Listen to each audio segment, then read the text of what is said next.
कि हमारे देश के 12 करीब लड़के जिनको धोखा देकर, नौकरी का धोखा देकर इनको रशिया लेकर गए और वहाँ पर एजेंट्स ने इनको कहा कि सिक्योरिटी में काम करना है, बिल्डिंग की सिक्योरिटी में, और उसके बाद इनको धोखा देकर ले जाकर वॉर फ्रंट पर रशिया यूक्रेन की जहाँ जंग हो रही है वहाँ पर इनको लेकर चले गए।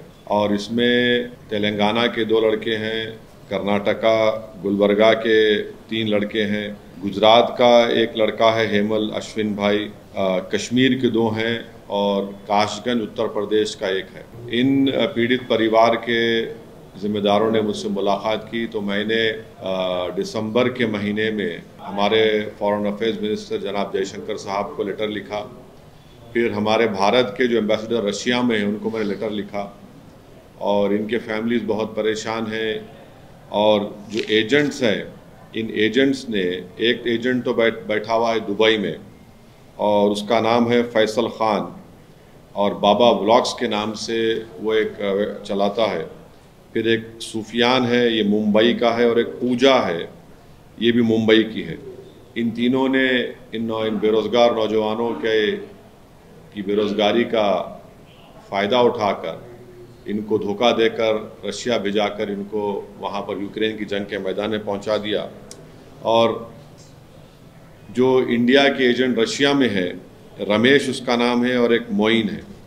तो मैं भारत सरकार से, ख़ास तौर से हमारे देश के वज़ीर आज़म जनाब मोदी साहब से, हमारे फॉरेन मिनिस्टर जनाब जयशंकर साहब से ये रिक्वेस्ट करता हूँ कि वो रशिया की हुकूमत से बातचीत करके इन 12 नौजवानों को सेफली वापस भारत को बुलाएं।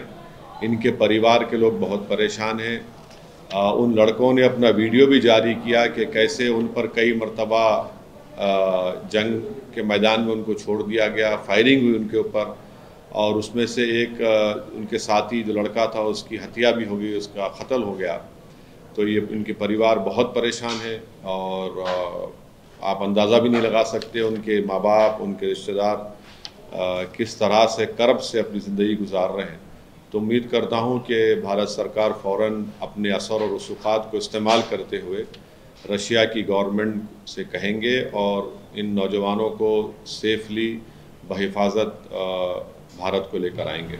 सर, ये जो पूरा रैकेट है एजेंट्स के द्वारा यूट्यूब और सोशल मीडिया के द्वारा यूज किया जा रहा है, यूज करके लालच देकर बेरोजगार युवाओं को भेजा जा रहा है जंग के मैदान में, इसके ऊपर भी आप चाहेंगे कि मिनिस्ट्री गवर्नमेंट ऑफ इंडिया कोई एक्शन हो? नहीं, ये सबसे पहली बात यह है कि ये जो एजेंट दुबई में बैठा है, अगर वो भारत का शहरी है तो हम आराम से, क्योंकि दुबई यूएई भारत का एक हमारा स्ट्रेटेजिक पार्टनर है, हम इसको वहाँ से बुला सकते हैं। और ये जो सुफियान और पूजा हैं, इनको भी अगर ये भारत में है तो इनको फ़ौरन इनके ऊपर एक्शन लेना चाहिए। और दूसरा है कि जो रशिया में जो ये भारत के एजेंट बैठे हैं रमेश और मोइन, इनको भी हम रशिया की गवर्नमेंट से बात करके इनको एक्सट्राडिट करें। ये भारत के नौजवान, बेरोज़गार नौजवानों का एक्सप्लॉयटेशन कर रहे हैं और यकीनन नौजवान चाहता है कि उसको नौकरी मिले, तो इन लोगों को झांसा देकर, धोखा देकर और जंग के मैदान में लाकर छोड़ दिया जा रहा है। ये सिविलियन लोग हैं, ये कभी ज़िंदगी में ना कभी बंदूक उठाए, ना इनको गोली मालूम, ना इनको इस तरह के माहौल को उन्होंने कभी देखा है। तो ये एक बहुत बड़ा रैकेट है जो हमारे भारत के नौजवानों को एक्सप्लॉयटेशन कर रहा है उनका, और उम्मीद करते हैं कि स्टेट गवर्नमेंट और गवर्नमेंट ऑफ इंडिया इन पर सख्ती से एक्शन लेगी।